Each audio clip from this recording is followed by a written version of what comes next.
Good afternoon. Welcome. I'm Andrew Jones. I work for LKC Technologies. We're here on the exhibit floor of the American Academy of Optometry meeting here in Boston.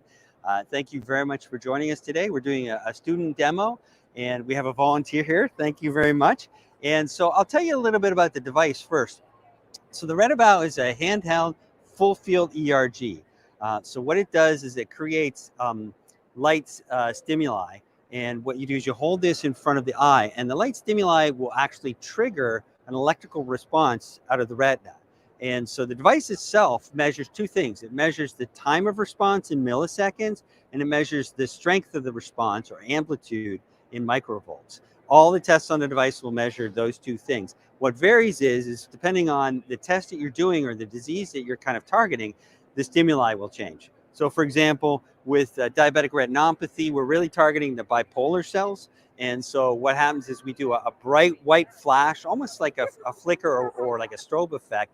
And we do it at a very high frequency on a white background. And that really elicits a response out of the bipolar cells. This is really what you're trying to target when you're looking at diabetic retinopathy.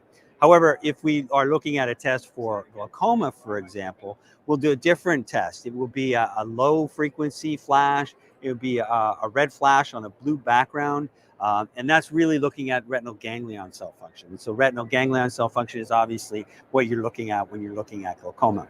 So the device itself, it's handheld, so it's very convenient to use. You can take the test to the patient as opposed to the patient to the test. It has a built-in pupillometer, so you can actually use this device in patients who are dilated, undilated, any state of dilation.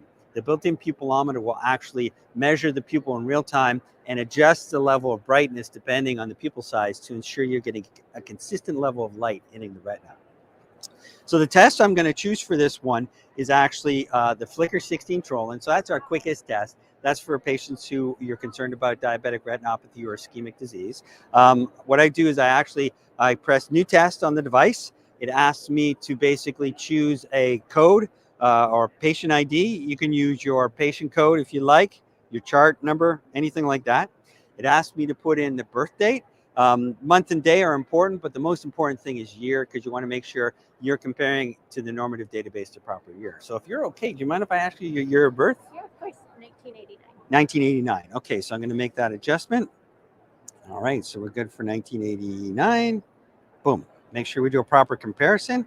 It's going to confirm everything. So Flicker test, patient number, 1989 birth date. I go next, and it asks me to basically scan the sensor strip barcode. This is basically to tell the device what electrode we're using. You can actually use corneal electrodes with this device, or you can actually do flash VEP, which is a whole different setup in terms of electrodes.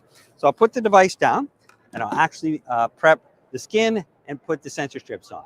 All right. So if you don't mind, can I get you to lower your mask just a little bit for me? Great, thank you. All right, so we're going to prep the skin a little bit. It's important that we have a really good, clean connection between the sensor strips and the skin. You're dealing in very, very low signals here in terms of microvolts, and so you want to make sure you have a good, clean connection.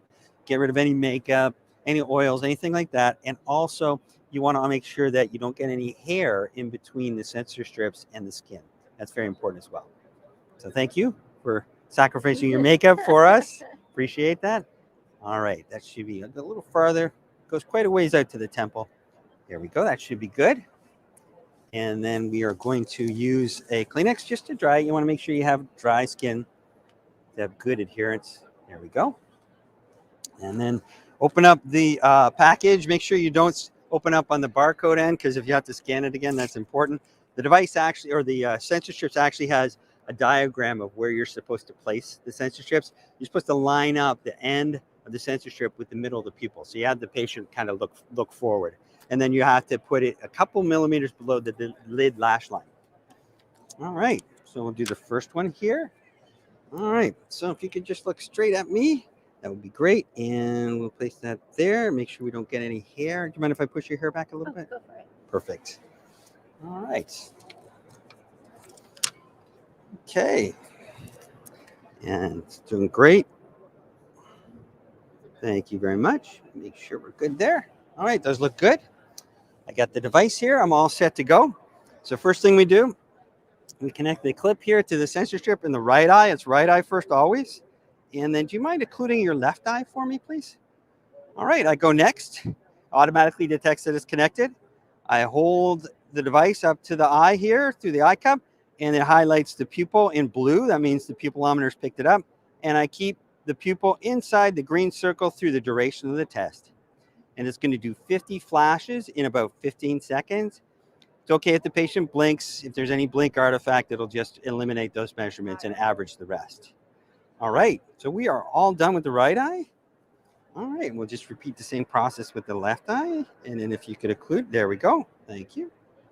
All right. And we are all set. Go start. Same thing. If you could keep an eye on the red dot, and you're going to get about 50 flashes. Doing great. Almost done. All right. Excellent. Can you show us the results that you see? Yeah, absolutely. So it's basically on the device itself. It'll show you, and I'll show you as well, it'll give you a preview. So you can actually see the milliseconds. So the implicit time in milliseconds is basically the time of response. How quickly did the retina take to generate the electrical signal? Implicit time is usually indicative of cellular stress, right? So if you have slow implicit times, that means the retina is just taking longer to create that electrical signal. You may still have a good, strong signal, but if the implicit time is delayed, it could indicate that there's stress. And that's especially important in progressive diseases like diabetic retinopathy, glaucoma. If you can pick up this stress, you can oftentimes see this stress long before you'll see it in structural measures like, fundus photographs or OCTs. The amplitude might be great, which is an indication of strength of the signal. But if the implicit time is delayed, something could be stressing that retina out, and it could be getting worse. Oh, sorry.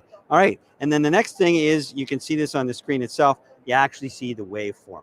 And it tells you the implicit time and also the amplitude as well. If I hook this device up, and I'm not sure if you can move the camera, I can hook this device up to a laptop through the charging cradle here. The device actually creates a PDF report. And so you can actually, it resides on the device itself, almost acts like a thumb drive. When I plug this into the charging cradle and I make sure it's pushed down, it'll connect to any laptop or PC or Mac, and you don't need any proprietary software. Basically, I get a file folder that clicks up here, tells me the reports file folder within the device. I open this up, and we can actually see the waveform here with a picture of the eye, so you can see where the sensor strip placement was. You can see the waveform. It's an average representation of all 50 flashes. And then it tells me the implicit time, which was 27.5, which was 6th percentile, so super fast. So that's really good. So that's good. If it was 95th percentile or higher, it might flag as yellow or red. But in this case, you don't have to worry about it. Amplitude was 72nd percentile. You want higher amplitude. So 72nd percentile is actually really good. So both responses were very healthy. It'll tell you the average pupil size. For the right eye, it was 3.6 millimeters during the test. For the left eye, it was 3.2 millimeters during the test. Yeah, so it's very easy. You can take this report, you can cut and paste it into the patient's EMR, you can print it out, or you can save it to another computer if you'd like. Perfect. All right, so that is our demonstration of the Retinal device. Please get in touch with us. LKC.com is our website. And if you go, you can fill out a lead form, and someone will be in touch with you in terms of following up if you'd like to have a demo or if you'd like to ask any more questions. Thank you very much.